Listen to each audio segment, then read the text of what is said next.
Merdeka atau mati. Merdeka It's very atau important. yeah. Ukrainians are not going to surrender to this. If we surrender, this will mean, perhaps will mean the end of the world we knew it before.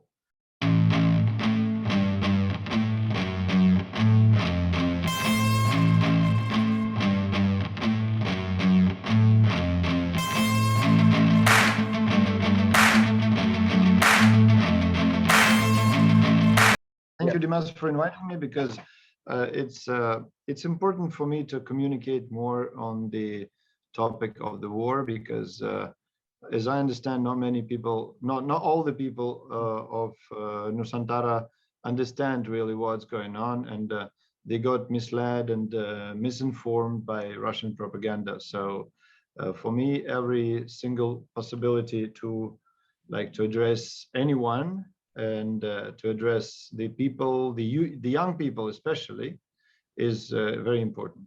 So thank you for that. Yeah, thank you as well for attending the podcast. And first of all, let me get this straight. In Indonesia, we know that the people of Indonesia who are not directly involved in this conflict, but we're involved in terms of viewing the political condition in Ukraine right now. Some are divided, like some are really pro-Ukrainians, and some are somehow considering that this aggression, there's still something that could be, that could be considered in terms of accepting what the Russians have done. So how would you, how would you as a Ukrainian ambassador, as a representative of the Ukrainian people in Indonesia, would like to convey your message towards these Indonesian people who until today still think that we can still accept this aggression by Russia? Um, Maybe I'll be repeating myself, but I think that it will be easier for Indonesian people to understand what's going on in Ukraine if you try to compare with some events that happened many years ago in the history of the world, in the history of Indonesia. So because it's like far away from Indonesia, and then many people look at this like from far away and see it as a conflict, as a local conflict. What I'm going to say is try to perceive the words I use, because this is something that is really going on in reality.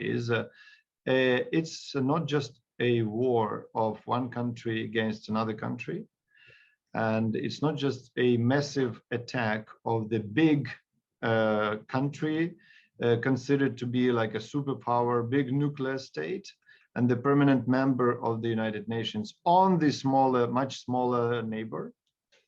But effectively, this is the war of neo-colonialism of Russian Federation against the democracy, against the humanity. And this makes this war a global event. And some people ask me, what do you think about the Third World War? I would say that this is the Third World War, because I never thought of the World War in reality of 21st century as a direct fight or nuclear fight or something. No, this is a hybrid war, and they use all the methods and like including the military attacks, including the terror, because this is nothing else but a terror. They use massive killings, murders of the civilians, children and women also. At the same time, they use massive propaganda to mislead people in the world, to distract attention from the essence of this war, and to call it a conflict, a military operation, and to talk more about the concerns of Russian president or concerns of Russia. But if you look at this from the perspective and from the reality, this is the neo-colonialist attack on democracy. And I again, I put it like this: it is global. It is not just a local something, local happening, local war. Because in today's world, such a massive attack will have direct and very serious implications on the world security system, on the world food security system, on the world ecology, because as you understand, there are nuclear stations in Ukraine under attack, on the world energy supplies, on the world's like economy at large, and surely on the world's perception of the war crimes in the 21st century, on world perception, on the very architecture of the world security, because as I repeat, the permanent member of Security Council of the United Nations, whose task is to keep and protect global peace and security, made this an inhuman and outrageous attack on the country, on Ukraine. For everyone to understand what is it really in reality, you can go back to the events of the Second World War. The war that Putin started against Ukraine was the like twin brother or twin sister of the Second World War, as it started from the wordings for preparations, as they say that like Nazi leader Hitler used the exact wordings of those that Putin uses, exact. So we have interests in many places in the world. We have German-speaking population needed our protection, and we will do. And like Austria and Czechoslovakia have always been the parts of Germany, etc., etc. So absolutely same lyrics, and then attacks, and then bombardments, and then concentration camps and massive killings of the civilians. This is the absolute, like I repeat, like twin brother, twin sister of that war. Second thing, important to understand for Indonesians, and it will be easier to understand what's happening. If you recollect what was going on in Indonesia during last 300 years, you understand that, like Indonesia, have been fighting for independence for 300 years. And finally, in the 1940s, it gained the independence, but still had to fight against the strong enemy.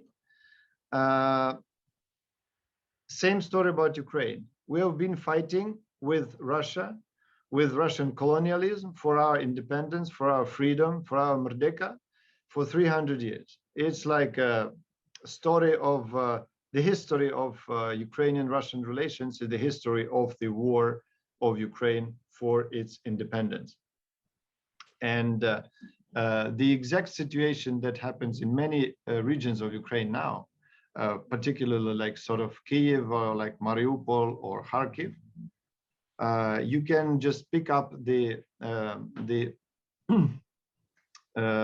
Surabaya speech of Bung Tomo and just change the names of Surabaya, of Sumatra into Ukrainian names of Ukrainian cities, and it will be exactly what is happening now.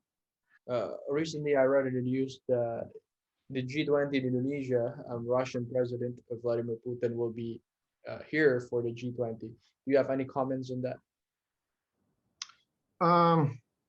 Again, go back to the history, right? Yeah. Imagine the end of the Second World War. Imagine that after the Second World War, after everything is over, Hitler is invited to visit a peaceful conference somewhere, or invited to deliver a speech in the United Nations. I mean, this sounds like absolute absurd, right? But you cannot imagine this, right? Nobody can imagine this. Hitler would be invited to the peaceful conference, Yalta, or I don't know, somewhere, New York. How can anyone imagine the Hitler of today to visit any gathering any respectful and authoritative gathering of world leaders. How can anyone imagine this? I don't understand this. That's why it's absolutely like equal things in those times and in nowadays.